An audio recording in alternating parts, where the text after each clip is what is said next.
Hey, Leap Inspire family. Buckle up, today's story is a soul shaker. A drenched woman, lost little boy, one cruel shove, and a secret buried for years that will make you gasp, cry, and cheer. Rain is pouring, hearts are breaking, and fate just pulled the ultimate twist. Every paragraph ends on a cliffhanger that'll glue your eyes to the screen. Don't you dare skip. Let's dive in, family. This 20-minute roller coaster starts now. Rain hammered Fifth Avenue like the sky itself was weeping. Lauren was soaked to the bone, clothes plastered to her skin. Hair glued to her face, but none of that mattered the second she heard the desperate wail. Little David stood alone in the stampede of umbrellas, spinning in circles, screaming "Mommy!" While strangers flowed around him like he was invisible. Lauren's own buried pain roared awake. She dropped to her knees on the slick pavement and opened her arms.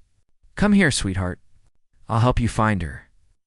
David crashed into her, clinging like she was his lifeline. Lauren whispered comfort. While her heart shattered, she knew that loneliness too well. "Where'd you last see Mommy?" "Toy store. Window cars," he sobbed. The avenue was chaos, horns, crowds. Rain but Lauren took his icy hand. "We'll look together. Her name's Claire, right? Nice coat." Then a razor-sharp voice sliced the air behind them. What happened next? Hold on, family. This is only the beginning. The voice belonged to Veronica, designer, bag swinging, eyes dripping disgust. She sized Lauren up like trash. "What do you think you're doing?" "You're scaring him." She shoved Lauren aside. "People like you stay away from decent kids." The push sent Lauren stumbling. David whimpered. "I'm helping him find his mom," Lauren said, shielding the boy. "Helping?" Veronica sneered. "Look at you, drenched, a mess. You're probably planning to drag him somewhere quiet and demand ransom." David's tiny voice piped up. "She's nice. She calmed me." Veronica snapped. "Quiet, child. Don't understand danger?" Tears stung Lauren's eyes. "I'd never hurt him." Veronica leaned in, venom low. "I know your type, fake kindness, real scheme." Onlookers whispered, phones lifted. Veronica shouted, "Someone call the cops. This woman's trying to kidnap him." Humiliation burned Lauren's veins like fire. But from across the street, a suited man watched. And what he just realized would flip everyone's world upside down. Who was he? Keep watching. Family, the hook just got deadly. The man strode forward, Alexander presence, parting the crowd like Moses'. Eyes locked on Lauren with an intensity that made her feel naked. "What's going on here?" Veronica pounced. Thank God, a sensible adult. She was dragging the boy off stopped her. Alexander scanned, crying child, soaked Lauren, smug Veronica. He knelt to David. "Hey, champ, tell me yourself." David sniffled. "The lady helped me. She was really kind." Veronica scoffed. "He's just a kid. He's confused." Alexander turned to Lauren. "Your name? Lauren, were you really helping?" "Yes. Anyone with a heart would." Veronica laughed coldly. "Heart, she can't even care for herself." The words stabbed deep. Lauren's life had crumbled, but she lifted her chin. "I may have nothing left, but I still have compassion." Something flickered in Alexander's eyes. Recognition. Curiosity? Pity? Then a panicked voice cut through. "David." A woman sprinted up, Claire scooping her son into sobbing hugs. David pointed. "Mom, she helped me." Claire looked at Lauren with grateful tears. Until Veronica lied. "Actually, I saved him." Confusion flashed on Claire's face. David insisted, "No, the nice lady hugged me." Claire believed her son, stepped to Lauren. "Thank you for caring when he needed it most." Lauren whispered, "Any mother would." The words cracked open a wound. Alexander's voice dropped. "Lauren, can we speak privately?" Veronica tried to block, but he ignored her. Under the storefront awning, rain drumming overhead, he asked the question that would explode everything. What did he say? "Family, brace yourselves. The real story starts here." Alexander's eyes searched hers. "You said any mother would. Do you have children?" Lauren's world tilted. She closed her eyes. The pain surged like wildfire. "I had a daughter." "Elenina." Her voice broke. Alexander waited, gentle. "She was just a little girl when—" She couldn't finish. I'm sorry, he murmured, sincerity raw. That's why I couldn't walk past David. I saw her in him, the fear, the loneliness. Alexander nodded slowly, then dropped the bomb. Lauren, I need to tell you something that changes everything. My name is Alexander Carter. I'm Elenina's father. The rain vanished. Lauren's legs buckled. She grabbed the wall. No, you can't be. In college, I used my mother's maiden name, Fisher. I was running from family pressure. If I'd known. Lauren's tears froze. She stared into his face and saw Elenina's eyes staring back. Fate had just slammed two grieving parents together after a decade apart. Silence screamed between them. Then Lauren whispered, I searched for you. For years. Alexander's voice cracked. I looked too when I came back. You'd vanished. Memories flooded library laughs, dreams of travel, a future planned. Until he disappeared. Why did he leave? Family. The betrayal cuts deeper than the rain. Lauren's voice rose. You vanished. Fake name?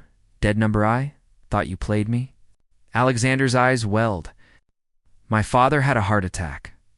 Then terminal cancer. Mom begged me home. The company was collapsing. I thought I'd be gone days. Not. Lauren cut in. I was pregnant. Alone. Terrified. Alexander staggered. A daughter? Our daughter? Lauren nodded, tears streaming. Elenina had your eyes, your smile. She was curious, bright. Then leukemia. Alexander's knees hit the wet ground. She died. Without me? I sold everything, house, jewelry for treatment. When she needed a bone marrow donor, I hunted Alexander Fisher across hospitals' records. Nothing. The cruel irony. He'd switched back to Carter. Two names, one lost chance to save their girl. Her last words? Lauren choked. Were Daddy Alexander? She dreamed of finding you. Alexander broke sobs, racking the billionaire in the $5,000 suit. But across the street, Veronica smirked, typing furiously on her phone. Who was she texting? Family. The villain just revealed her claws. Veronica whispered into her phone. Margaret, it's working. He's talking to her. And the nurse just showed up. Margaret Carter Alexander's a UN. Tear replied coldly. Perfect. Keep eyes on them. Years earlier, after Alexander fired Veronica for corruption, Margaret recruited her, spy on Alexander, sabotage any threat to the Carter fortune. Today's lost child scene? Staged. Veronica had loitered near the toy store, waiting for a chance to humiliate Lauren and separate them forever. But the plan was cracking. Claire approached again, while looking for David. The toy store clerk said a fancy woman was asking about lost kids like she was hunting an opportunity. All eyes snapped to Veronica. Alexander's voice turned ice. Veronica Adams fired from my company for fraud. Still poisoning lives? Veronica paled, then grinned. Alexander Carter reunited with homeless college ex. The press will eat this. Blackmail mode activated. She texted Margaret. They're bonding. Nurse has evidence. Margaret, eliminate the nurse. Tonight. Wait, evidence. Family. The murder plot just surfaced. A nervous man approached. Excuse me? Did you say Elenina? Paul Rogers, cab driver, former pediatric nurse. I worked oncology at St. Vincent's. I remember your daughter, and I know why she really died. Lauren's breath stopped. Alexander grabbed Paul's arm. Talk now. Paul glanced around. Not here. Too dangerous. They piled into Alexander's black sedan, windows fogging with rain and secrets. Paul pulled a tiny recorder. Elenina was responding to treatment better than any kid I'd seen. Then Dr. Sanders got greedy. He hit play. Dr. Sanders' voice. The father's Alexander Carter, the billionaire. We cure the girl, then blackmail him. Scandal of an illegitimate child in public hospital? Millions, Lauren gasped. But then, Margaret's icy voice. Change of plans. The girl cannot survive. A cured child is a permanent threat. Alexander might claim paternity, dilute the inheritance. Alexander's fists clenched. She ordered our daughter's murder? Paul nodded. swapped meds for fatal reactions, made it look natural. When you sued for negligence, Margaret flipped at defamation to silence you. Alexander slammed the dashboard. All these years, my own aunt. But Veronica's car was tailing them. Margaret's final text. Take out all three. Family, the chase is on. Headlights glared, Veronica's car roared straight at them. Alexander yelled, "Run," and shoved Lauren and Paul aside. The sedan clipped the curb, smashed a light pole in a shower of sparks. Veronica stumbled out, wild-eyed. "You won't ruin this." Sirens wailed, crash drew cops. Veronica bolted into alleys. Alexander panted. "Everyone okay?"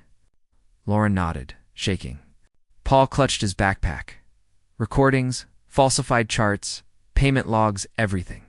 Alexander dialed lawyers, cops, press. Margaret wants war. She'll get justice. They raced to Carter Development's HQ. Outside, Margaret had staged a circus reporters, claims Alexander was mentally unstable. Temporary court order to seize the company.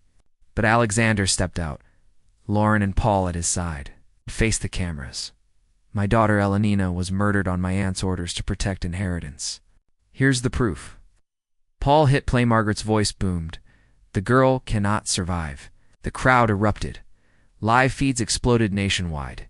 Hashtags, #Justice for L, Law, NENA, trended in minutes. Family, the reckoning is here. Elevator to the 10th floor. Doors slid open. Margaret waited, flanked by security, face stone. "Alexander, you're destroying our legacy." He laughed bitterly. "You murdered my daughter." Margaret sneered. "She was a threat, bastard blood." Lauren stepped forward, voice steel. "Elenina dreamed of meeting her daddy. She died whispering your nephew's name." Margaret rolled her eyes. Melodrama. Detective Mendoza entered. Margaret Carter arrested for murder, conspiracy, attempted homicide. Clicked. Margaret hissed, "I have dirt on you, too." Alexander smiled coldly. Truth's already viral. 3 months later, trial of the century. Dr. Sanders took a plea, confessed everything. Veronica, caught at the airport, sang like a bird. Margaret. 30 years. The verdict flashed on every screen. Lauren hugged Alexander in their new home, not charity, but honor. Elenina deserves her mom live with dignity. Alexander founded the Elenina Dawson Carter Foundation, free pediatric cancer care. Paul became medical director. Family, the legacy begins. 1 year later, simple wedding. Photo of Elenina on the altar.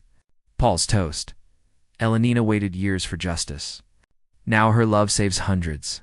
5 years on 500+ kids cured. A little girl ran to Alexander. "Daddy Alexander." "I drew you, Miss Lauren, and Angel Elenina." He knelt, tears falling. That night, candlelit memorial, Lauren whispered, "She taught us real wealth, his lives saved." Alexander added, "Never judge by appearances, Veronica did." The world did, but Elenina saw your heart. They looked out at the city lights. A shooting star streaked. Same wish. Let Elenina know her story changed the world. Poor, sick, gone too soon, but her legacy? A foundation healing thousands, a love that turned vengeance into hope, tragedy into miracle. Every healed child sleeps guarded by the angel who proved every life has infinite worth. The end. Leap, inspire family. If this moved you, smash that like button, hit subscribe, tap the bell. Tomorrow's story drops at the same time. More twists, more tears, more inspiration. Drop Elenina in comments if you believe in second chances. See you in the next one. We're family now.